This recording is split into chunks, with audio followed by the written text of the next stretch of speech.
estamos com a equipe reduzida. Provavelmente na semana que vem, quem sabe na outra, por falta da Regina. Mas continuamos, não é? Continuamos em Mateus. Isto. Onde é que nós paramos a semana passada? Nós paramos no capítulo 20, no versículo 15. Foi a última parte que nós lemos. O senhor explicou Bem, pouco. o 16 deve ter sido lido, então. Sim, ele fazia parte do conjunto da explicação. Né? Certo. Então, vamos para o... versículo 17. 17 e seguinte. Seguinte, certamente. É o terceiro anúncio da paixão. Terceiro e último anúncio da paixão por parte de Jesus. Quer ler? Sim, pois não. Então, capítulo 20, versículo 17. Quando estavam para subir a Jerusalém, ele tomou os 12 a sós e lhes disse, enquanto caminhavam, eis que estamos subindo a Jerusalém, e o Filho do Homem será entregue. Eu não sei se já tive ocasião de explicar este verbo aqui, mas não me custa, de certa maneira, repetir. Entregar, paradidomi, do grego, paradidonai, no infinitivo, se tornou, no cristianismo da primeira e segunda geração, um verbo técnico para indicar a paixão. Vejam, Jesus foi entregue por Judas, ou Judas entregou Jesus a seus perseguidores. Os soldados o entregaram a Anás. Anás o entregou a Caifás. Caifás o entregou a Pilatos. Pilatos o entregou à cruz. Jesus entrega o seu espírito nas mãos do Pai. O Pai entrega o Filho por todos nós. Sempre o verbo entregar, paradidonai em grego, tornou-se o verbo por excelência técnico da paixão, que resume a paixão toda inteira numa entrega. Entrega de Jesus nas mãos dos homens e à cruz, e auto-entrega de Jesus ao Pai e a nós. Tão importante esse verbo que ele reaparece na celebração eucarística, na noite em que ia ser entregue, e nas palavras da consagração. Isto é o meu corpo que será entregue por vós. Então, gostaria de chamar a atenção do telespectador para a importância e a profundidade teológica que está por detrás do verbo entregar. Técnico, termo técnico para resumir toda a paixão. Muito bem. E o Filho do Homem será entregue aos chefes dos sacerdotes e escribas. Eles o condenarão à morte e o entregarão aos gentios. Pela segunda vez o verbo entregarão. Aos gentios para ser escarnecido, açoitado e crucificado. Mas no terceiro dia ressuscitará. Nota o telespectador? Bem, eu explico tratando-os como pessoas adultas e responsáveis, como eu mesmo aprendi. É claro, se pergunta se essas predições da paixão são históricas, se realmente Jesus previu e predisse a sua paixão. Bem, a resposta tem que ser nuanceada. Que Jesus tenha previsto um final trágico e violento, para isso ele não precisava ser nem um profeta especialmente dotado. Bastava ele entender em que sentido ele caminhava e que oposição ele estava criando ao redor dele. Em segundo lugar, deve ter sido decisivo para Jesus o saber que João Batista também tinha sido entregue a Herodes, entregue à prisão e finalmente decapitado. Portanto, num segundo momento, Jesus pôde ler no fim trágico de João Batista o seu próprio fim. Bom, isto falando de maneira genérica, portanto, nenhum de nós duvida que Jesus tenha genericamente intuído, e mais do que intuído, previsto o seu fim trágico. Agora, aqui está muito mais do que generalizado. Aqui está especificado. Eles o entregarão aos gentios, isto é, aos romanos, aos não-judeus, para ser escarnecido, açoitado significa flagelado, e crucificado, e no terceiro dia ressuscitará. Eu acredito que com toda esta riqueza de detalhes, não. Portanto, aqui nós temos o que se chama uma profecia ex evento, uma profecia a partir do acontecido. Ou seja, a primeira geração e a segunda geração cristã sabiam que Jesus havia predito e previsto a sua morte trágica.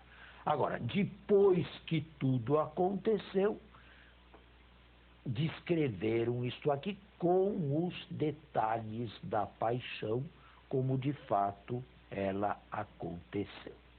Esta é a resposta que se dá. Porém, e aqui está a grandeza do texto, embora tenha previsto um desfecho trágico, mais que trágico, Jesus não se retirou. Jesus não nuanceou suas palavras. Jesus não procurou saídas honrosas. Jesus não se escondeu em lugar algum. Jesus foi para Jerusalém e foi para Jerusalém sabendo o que lá o esperava. É bem a teologia de Mateus. De Jerusalém não vem nada de bom, de Jerusalém não vem nenhum presságio agradável, de Jerusalém se pode esperar o pior. Ficou muito boa essa explicação nessa questão de que o Evangelho foi escrito depois, e isso traz essa facilidade até de explicar o que aconteceu, né? Evidente. Depois que tudo aconteceu, fica bem mais claro rechear, né, e pormenorizar aquilo que Jesus tinha intuído genericamente. O que fizeram depois foi especificar. Isso aqui não é uma profecia, né? É e não é. Diretamente. É e não é. É uma profecia genérica. Sim. Saída da boca de Jesus, não do modo como está aqui. Sim. Genericamente. Depois que tudo aconteceu, aí puderam especificar, enriquecer melhor o genérico através dos fatos da paixão. Perfeito. Então, a mãe dos filhos de Zebedeu. A mãe dos filhos de Zebedeu. Aqui Mateus, porque em Marcos a mãe não aparece. Aparecem diretamente os filhos de Zebedeu, que são Tiago e João. Mas Mateus coloca no lugar dos dois a mãe. Esta mulher é mencionada na paixão por esse mesmo evangelista. Portanto, sobe com ele a Jerusalém e parece que estará junto com Jesus nos últimos dias. Juntamente com os seus filhos, dirigiu-se a ele, prostrando-se, para fazer-lhe um pedido. Ele perguntou. Naturalmente, Mateus aqui tem como fonte Marcos. Para Marcos são os dois que fazem o pedido. Para Mateus é a mãe dos dois. Alguns exegetas imaginam que Mateus quis atenuar o impacto negativo do pedido dos dois irmãos, não os fazendo formular diretamente o pedido, mas através da mãe. Ele perguntou: que queres? Ao que ela respondeu: dize que estes meus 2 filhos se assentem, um à tua direita e o outro à tua esquerda, no teu reino. Vejam, Jesus está a caminho de Jerusalém, acaba de falar da paixão, do que o espera, mas estes aqui, num contraste violento, têm outras ideias e outras preocupações na cabeça. Jesus havia prometido 2 capítulos atrás, ou 1 capítulo atrás, que se sentariam em 12 tronos, os 12 acompanhantes seu, para julgar as 12 tribos de Israel. Estes querem os lugares de honra. O lugar de honra é à direita, a esquerda não é tanto o lugar de honra. Mas aqui no nosso texto, como se trata de 2, é evidente que não se pode pôr os 2 do mesmo lado. Portanto, um à direita e outro à esquerda. Jesus respondendo disse: não sabeis o que estáis pedindo. Agora vamos fazer o nosso intervalo e voltamos. Volta. Qual era o versículo que você tinha lido? É o 22. Quer ler de novo? Sim, certamente. Jesus respondendo disse: não sabeis o que estáis pedindo. Interessante. É a mãe quem faz o pedido, mas Jesus não se dirige diretamente a ela. Se dirige diretamente aos 2. Para o evangelista, bem, a mãe era uma espécie de quinta coluna, mas os protagonistas do pedido eram verdadeiramente os 2. Podeis beber o cálice que eu estou para beber? Cálice. O que significa cálice? Cálice, no Antigo Testamento, na literatura veterotestamentária, tem diversos significados. Mas ao longo do judaísmo intertestamentário, foi se impondo um destino. E não qualquer destino, um destino cruel, um destino forte, um destino trágico. Podeis beber o cálice que eu estou para beber? Isto é, podeis receber o mesmo destino que será o meu destino? Eles responderam: podemos. Um pouco atrevidamente, um pouco afoitamente, porque os leitores sabem perfeitamente que no final nenhum dos 2 irá beber o cálice. Os 2 irão fugir, juntamente com os outros todos. E Pedro também, apesar de se ter prontificado a ir com Jesus até a morte, irá não só abandoná-lo, mas negá-lo. A história destes todos aqui, inclusive destes 2 irmãos, terminará numa tragédia. O que os leitores talvez não saibam, os leitores primeiros deste evangelho aqui, porque não tinham ainda o Novo Testamento formado, completo, a Bíblia completa, é que mais tarde Tiago foi decapitado. E isto se encontra no capítulo 11 dos Atos de Lucas. Foi o primeiro dos 12 a ter a cabeça cortada, a sofrer o martírio por causa de Jesus. A respeito de João, nós não sabemos de preciso absolutamente nada. Existem tradições antiquíssimas de Tertuliano, de Orígenes, do século II e III, portanto, que falam que João teria sido lançado num tacho de óleo fervente, do qual teria saído ileso milagrosamente, e então relegado, exilado para a ilha de Patmos. Mas isto tudo é absolutamente fantasioso. Porém, como nos sinóticos Jesus vai dizer: meu cálice bebereis, e não só a um, mas aos 2, É possível que João também tenha terminado a sua vida num martírio. Só que, infelizmente, uma notícia fidedigna de um martírio de João não chegou a nós.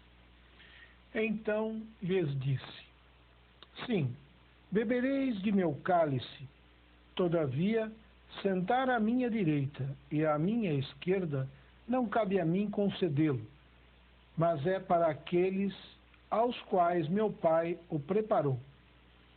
Isto. Esta é a primeira parte da perícope. O pedido imoderado, um pedido egoísta, um pedido materialista de dois irmãos que sonhavam com triunfo na estrada que os conduzia para a paixão com Cristo. Agora vem a segunda parte. Ouvindo isso, os 10 ficaram indignados. E os 10 ficaram indignados não porque eram contrários à ideia de grandeza, mas no texto já de Marcos e Mateus também, porque perceberam que os dois lhes estavam querendo puxar o tapete.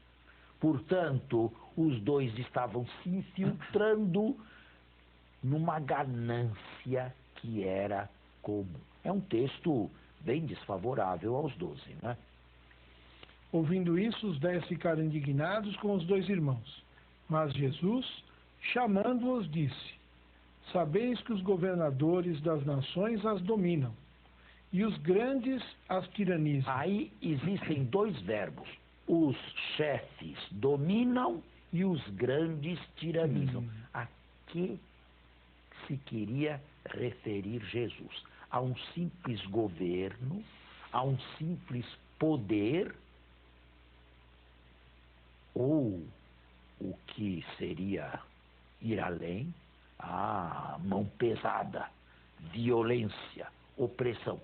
Quis Jesus dizer simplesmente que neste mundo existem os grandes que estão por cima, que exercem domínio, que exercem governo, ou quis dizer que tiranizam, que violentam, que oprimem, que desrespeitam, que esmagam?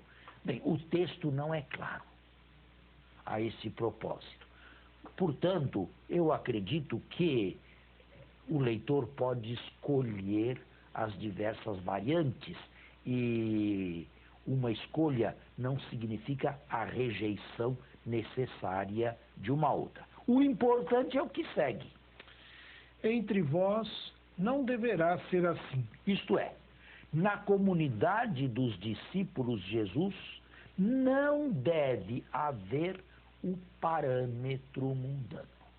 Não deve a comunidade se estruturar com grandes que dominam, com grandes que exercem poder, com grandes que guiam e pequenos que estão embaixo. Entre vós não será assim. Ao contrário, aquele que quiser tornar-se grande entre vós, seja aquele que serve. Seja aquele que serve. Pela primeira vez entra a palavra diáconos. Seja o diácono, isto é, seja o servidor, no texto grego. Bem, continue. E o que quiser ser o primeiro dentre vós, seja o vosso servo. Isto. Bem, aí, aqui está um texto difícil, não é? É a visão mateana uma visão totalmente contrária a qualquer ideia de poder? Ou, formulada a pergunta de outra maneira, qualquer poder, ainda que seja eclesiástico, é contrário ao espírito de Mateus? Formulada a questão de outra maneira ainda, de uma terceira maneira, Mateus está propondo um regime utópico para a igreja? Uma igreja sem governantes, uma igreja sem poderosos, uma igreja sem chefes, sem guias. a questão é uma questão mais ampla e não envolve apenas Mateus. Há quem diga que Paulo se preocupava também pouco com esta questão de igrejas estruturadas. Por exemplo, em Corinto, Paulo não menciona sequer um dirigente. Sequer um. A única carta autenticamente paulina, onde surpreendentemente aparece no prólogo bispos e diáconos, é a carta aos Filipenses. Mas sobre isso há uma discussão interminável. O que Paulo queria dizer com esses bispos e diáconos? Nas outras cartas, a impressão que se tem é que as igrejas paulinas fossem igrejas, não digo anárquicas, mas sem uma estrutura hierárquica. É isto que propõe Mateus? Bom, se isto propõe Mateus, se esta é a visão da comunidade de Mateus, e nós não podemos dizer que a comunidade não tivesse seus dirigentes,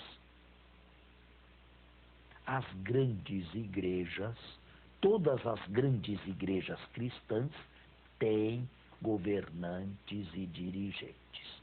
E até nós temos um protos que está lá em cima, o primeiro, e que se autodesigna servo servorum Dei, o servo dos servos de Deus. Estão as igrejas cristãs dentro do espírito de Mateus? Mateus puxa para baixo. Mateus fala de serviço. Nas nossas igrejas cristãs, a hierarquia, a comunidade, a hierarquia, repito, está realmente a serviço da comunidade ou possui graus de governo mais ou menos de acordo com o mundo? É uma questão delicada esta aqui, sabe? É uma questão muito delicada. É claro que nós temos chefes e temos dirigentes. Agora, como se comportam os chefes e os dirigentes da igreja? Todas as igrejas têm pastores ou bispos, mas como se comportam estes chefes? Estão realmente a serviço do povo? Isto é, se converteram para baixo? Ou são pessoas que olham para cima e gostam de ser elogiadas, cumprimentadas, incensadas? Bem, se isto for verdade, se está bem longe deste texto aqui. A última frase é uma frase fora do contexto, mas que indica bem a soteriologia de Mateus. Desse modo, o Filho do Homem não veio para ser servido, mas para servir e dar a sua vida em resgate por muitos. E dar a vida em resgate por muitos. Isto é importante notar, porque aqui está toda a soteriologia do evangelista. Uma morte vicária, uma morte expiatória. Vamos falar sobre isto no próximo programa, a semana que vem, porque o nosso horário está encerrado. Muito obrigado e até lá.